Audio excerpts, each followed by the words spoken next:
Well, good morning, everyone. This is our It's All About Faith and Every Home a Church time.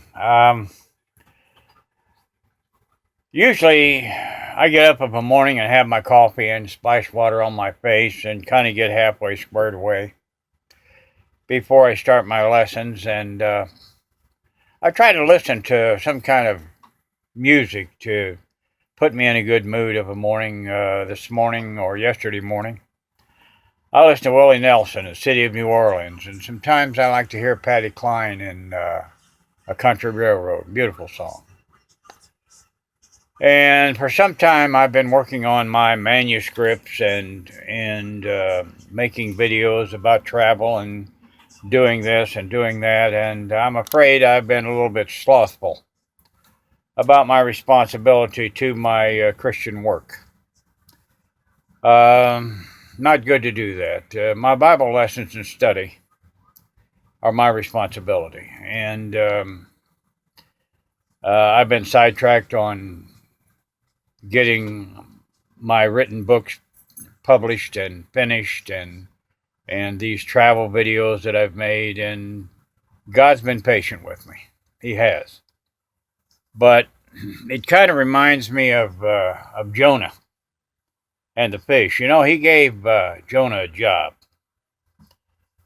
Jonah was supposed to go and tell the people different things, and Jonah decided he didn't want to do that, so he jumped on a ship and took off. Well, first thing you know, Jonah ended up in the water. Then Jonah ended up in the belly of a fish. And then Jonah got spit out on the beach. And then Jonah thought he'd better get his little backside up and get going and do what he was told to do. And that's what he did. So, I don't want God to run out of patience with me, and I sure don't want to end up in the belly of a fish or get spit out on the beach. I already look a little bit like a beached whale. So, from now on, you're going to find me here most every day. My commitment to God is the most important thing that I have. And so we will fulfill that. But this is the final chapter in First Peter. And First Peter tells the church that he's an elder. Now, we've heard the title elder or the position of elder mentioned probably several times. And I thought we might pause just a minute here and find out what this title or this position is and the responsibility of that title or that position is. First of all, if you're going to be an elder of the church, it's an ordained position, it's an ordained office. And that ordained office gives you the authority and the responsibility, actually, to preach and teach. And you preach and teach in a Christian manner. Also, if you're going to hold the office of an elder, you need to be sure, whether you are a man or a woman, that you're in charge of your family, that you're running your own personal life the way it should be run in a Christian manner.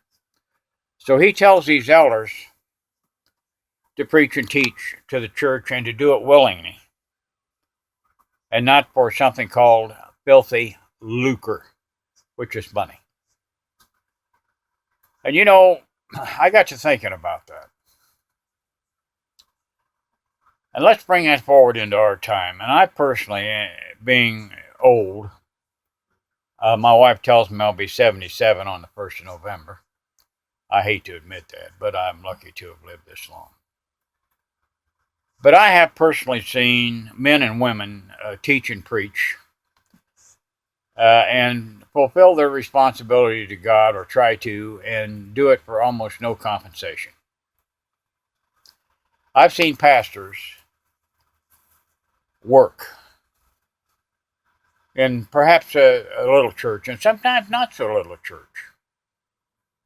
And I've seen them been told to, you will preach this, when to preach it, and how to preach it.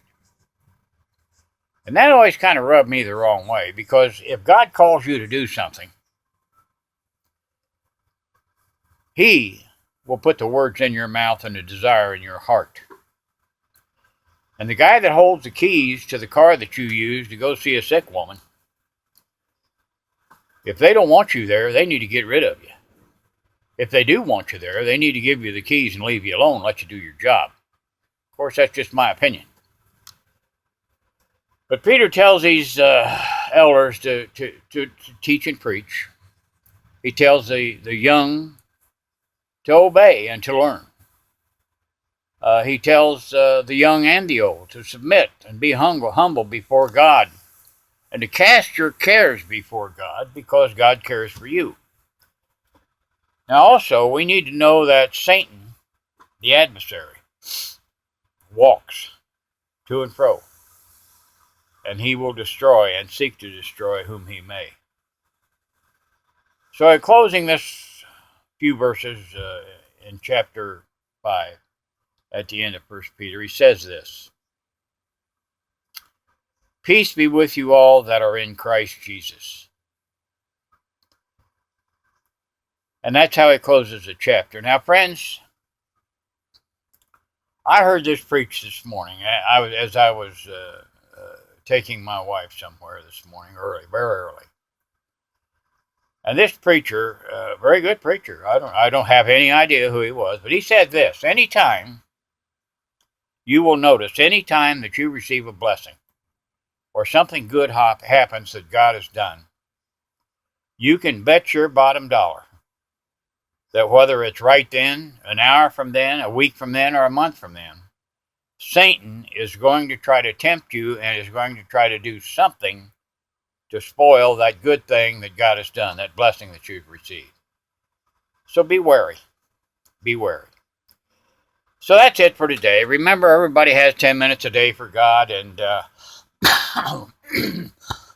excuse me. We'll try to see you here every day. I love you. Have a great day. Bye-bye.